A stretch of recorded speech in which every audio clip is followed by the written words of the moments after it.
दोस्तों, आप सबको ये पता है कि आज़ादी हमें अचानक और रातों रात नहीं मिली है, बल्कि ये अंग्रेज़ों के साथ लगातार संघर्षों का रिजल्ट है।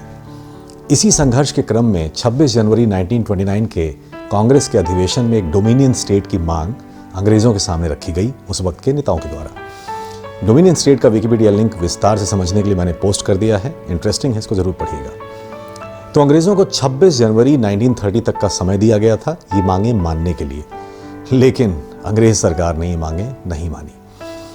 तब कांग्रेस द्वारा और उस वक्त के नेताओं द्वारा 26 जनवरी 1930 को ही पूर्ण स्वराज की मांग के साथ अंग्रेज सरकार के साथ हर तरह से उन्होंने संघर्ष शुरू कर दिया। इस संघर्ष में सभी धर्मों और जातियों के लोगों ने बढ़ चढ़कर हिस्सा लिया और इन संघर्षों में अनेक वीरों ने अपने जीवन का बलिदान कर दिया।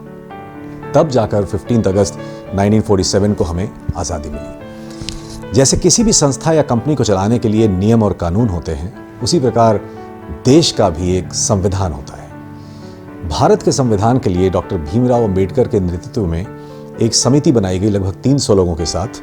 इस समिति ने विश्व के कई देशों के संविधानों को अच्छे से स्टडी किया और उनकी सबसे अच्छी बातों को लेकर भारत के संविधान का निर्माण किया। ये संविधान तैयार करने में 2 साल 11 महीने और 18 दिन का वक्त लगा और 26 नवंबर 1949 को ये रिपोर्ट देश को सौंप दी गई।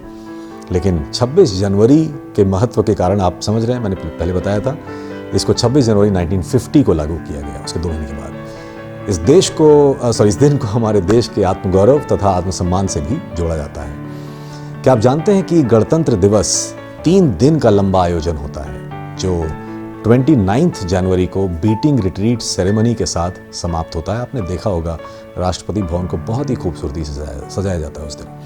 देश की संस्कृति, विरासत, गौरव और शक्ति का एक शानदार प्रदर्शन 26 जनवरी को राजपथ पर होने वाली परेड में होता है।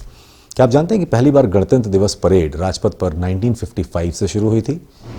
भारत का संविधान विश्व में सबसे बड़ा संविधान है, जिसमें कुल 448 आर्टिकल्स हैं। ये हिंदी और अंग्रेजी दोनों ही भाषाओं में लिखा गया है। कई राष्ट्रीय पुरस्कार जैसे भारत रत्न, पद्म भूषण, परमवीर चक्र और कीर्ति चक्र आदि गणतंत्र दिवस समारोह के दिन ही दिए जाते हैं। गणतंत्र दिवस पर ही अलग अलग क्षेत्रों में बहादुरी का प्रदर्शन करने वाले देश के बच्चों को वीरता पुरस्कार देने की शुरुआत 1957 से की गई थी। 26 जनवरी 1965 को हिंदी भाषा को भारत की राष्ट्रीय भाषा घोषित किया गया था।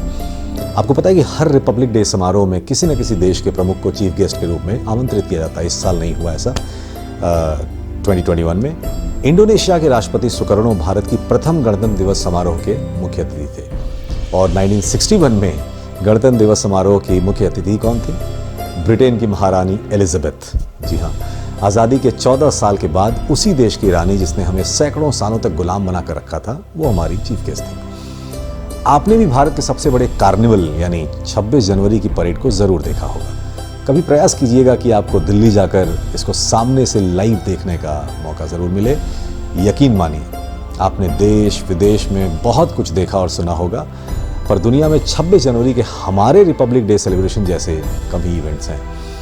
सच मानिए तो मुझे अपने देश की अभूतपूर्व डाइवर्सिटी और रिच कल्चर पहली बार इस परेड को देखकर ही समझ में आई थी। और सबसे महत्वपूर्ण बात ये समझ आई कि भारतीयता कोई राष्ट्रीय पहचान नहीं, बल्कि हम सब भारतीयों का प्रथम धर्म है। उम्मीद है आपको ये जानकारियाँ पसंद आई होंगी। तो उठिए, देश को स्वच्छ रखने में मदद कीजिए, खूब मेहनत कीजिए और सफल बनिए। यही असली भारत माता की जय होगा। जय हिंद, जय भारत। बहुत बहुत धन्यवाद।